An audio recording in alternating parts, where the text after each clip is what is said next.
We feel so devastated, hurt, wounded. It is the worst feeling in the world to have your child murdered and then to have somebody else say, we're going to take possession of these remains and we're going to put them where we want to put them so we can get more people to come into this museum and pay money, so we'll make money on this. Yes.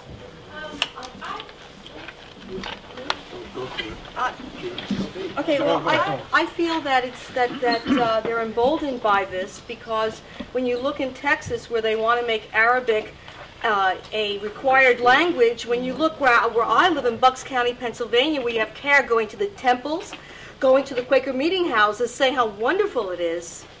When you have Suhail Khan speaking at CPAC, I'm just saying there is a problem, and you have to stop them here. You have to stop them now because you see what's happening around our country right now.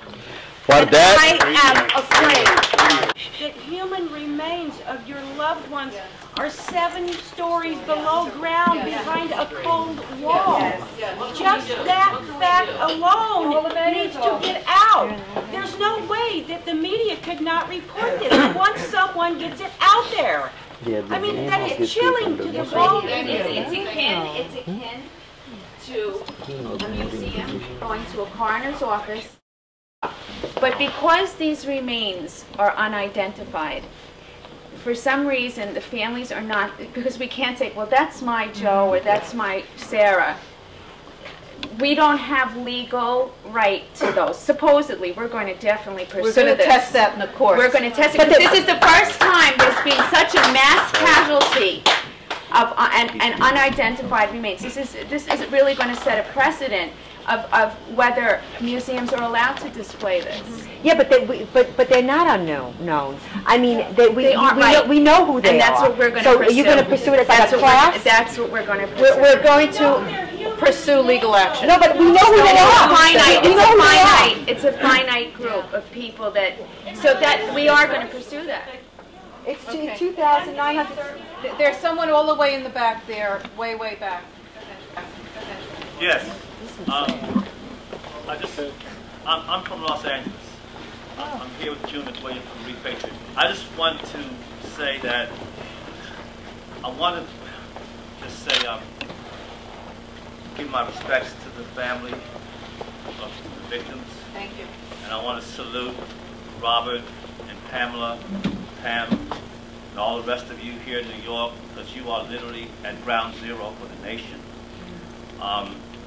Just to tell you what I've tried to do in Los Angeles, we have on 9/11 morning an event called Sunrise Vigil, in which we try to, about 5:30 in the morning, try to time everything with what you all are doing here. We've been doing it since 2002. We did it again last year, and we're going to do it again this coming year. And I just want you to know that I was in London at the time of 9/11 playing cricket over there, and we got the word from a phone call, and we rushed out to the bars and watched it on television. And I felt so helpless.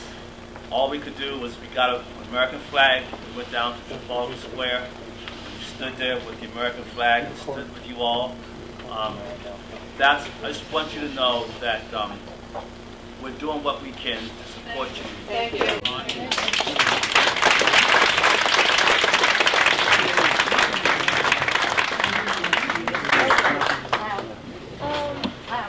I'm very sorry to hear that.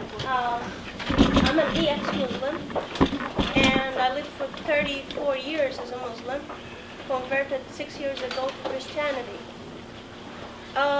Unfortunately, I can see what you're looking for. These are the Muslim hands, the hidden Muslim hands. They're very powerful, and they're very wicked. And just quickly to tell you, Islam is not a religion. It's a political movement. And the followers of this political movement, their only mission is to invade the whole world and to spread the Sharia and to make it the only law on earth. This is what the book is asking them for. And you have only, as you mentioned, 3 choices: Muslim, or die, or pay the jizya. And I don't think they will give you the option of the jizya. You Americans, you're lovely, transparent, and very innocent people. You have to learn the language of the enemy to know how to fight them.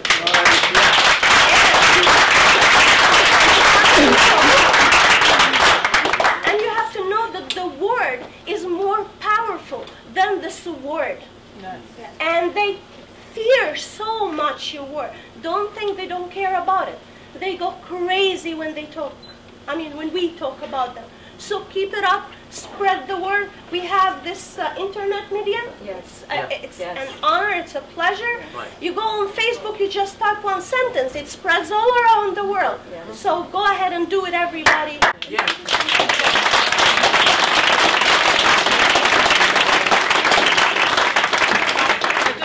Say one word. Thank you for your comments. I wanted to give how I feel about why I'm opposing the mosque at Ground Zero, and that is because I'm asking for sensitivity. I'm asking for sensitivity for what the 9/11 families lost, for the fact that 40% of them still have no remains, for the fact that our lives and the lives of our remaining children, some of us don't have any remaining children, but even for our remaining children, our families are fractured, our lives are fractured. So I'm asking for sensitivity. Sensitivity to what we perceive as a very hurtful thing. I want to say that, in my past, shortly after 9/11, I created an organization called the Skyscraper Safety Campaign in memory of my son. And in that organization, I have a dozen excellent advisors, including Professor Corbett, who spoke here earlier.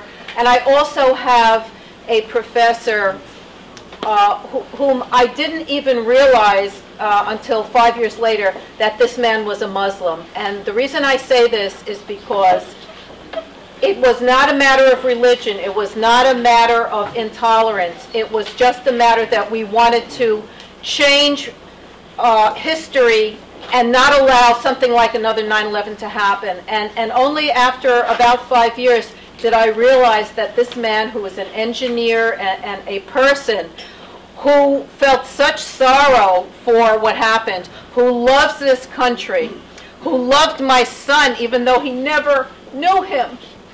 So I want to make it clear that myself and the other family members, this is not about a religious war. We want sensitivity, but we're not getting it.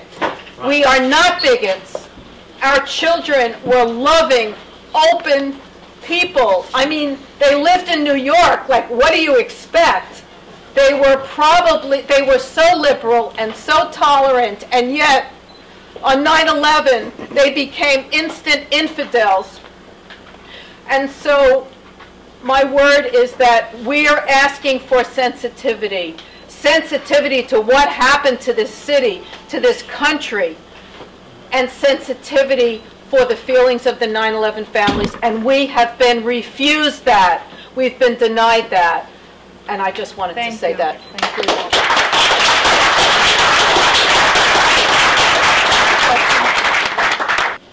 First, I just want to say I thank you for having this happen tonight, and I'm so sorry for all the losses for all the families. And I guess my feelings are I grew up in Staten Island, and to this day, I can't ride through Staten Island and know that her remains are someplace there, and that she has no proper burial ground, and my heart aches. And I've heard all of your words tonight about you feel it every day, and there's so many of us out there. Our families are one, whether you were blood or just a friend. And I guess my question that's been burning all night is, what can we do? If you have a gag order on you and you can't speak freely, and I'm not a family member, and so I receive no compensation, and I have no one telling me I can't speak, Who do we speak to? This audience is full of people who want to help. I just want to be clear. You don't speak. And we don't have a gag order, but the media has put a gag on us. We don't have any power in the media. Put a gag on the issue. Who are free to speak? Who can we speak to? Well, you know what I would suggest is, and someone had said it before, the pen is mightier than the sword. I would say to people, if you want to be proactive, the best thing that you can do is write a letter to the editor of whatever newspaper it is. When there's anything, you have to respond to some type of article, but there's always articles about, 9/11 or terrorism or the upcoming anniversary. Write a letter to the editor, and certainly if you can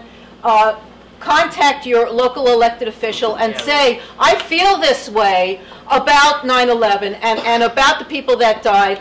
I'd like you to help me, and I'd like you to stand up. I want to know your opinion. I want you to support the families. That's what I would say. I don't know if someone else not right what you say. I want to say something. Guys, you're not supposed to be family. You're American. Yeah. You're American. I just want to. And you can write to President, to Bloomberg, to maybe we have to ask help from other country, from England. Maybe England will help us. And England is not going to help us. Okay? I don't know. It's going to be the first. Let me say something. England's going to be the first country in Europe that's going to be an Islamic state. What we don't. The help is in this room. You need to. It's not that there's a gag order. What you're seeing is the press is self-enforcing the Sharia. In Islam, you cannot defame, you cannot insult Islam. Even if it's true. This is what Geert Wilders was told during his trial. The Dutch criminal court said, it doesn't matter if what you're saying is the truth. What matters is it's against the law. What law is that? That's the law of Islam. It's the Sharia. It's blasphemy.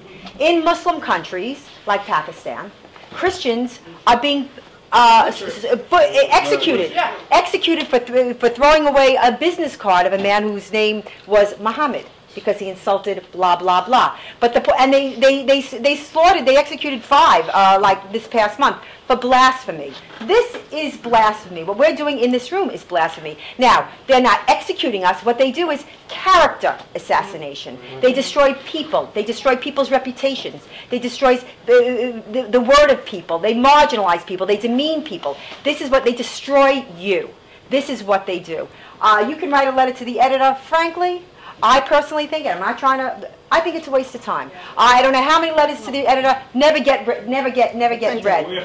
But I will tell you what you should do is you should always call and write your councilman. You should always call, and the mayor, even though it's a waste of time. You have to make noise, and you have to get involved, whether you like it or not. We've been living off the fumes of the greatest generation for a couple of generations now. I am telling you, it's over.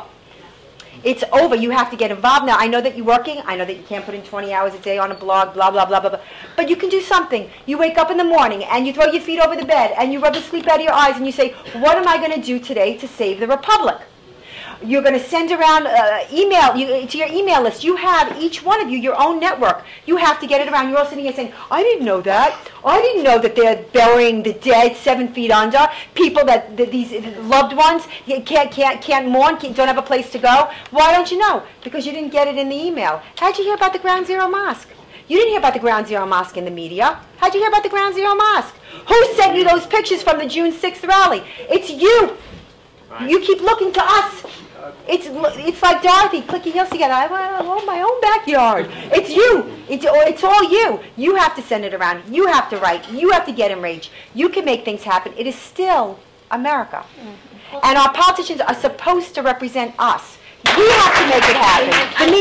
The media is never going to tell our story. Pamela is going to have these DVDs. I think that it would be very powerful.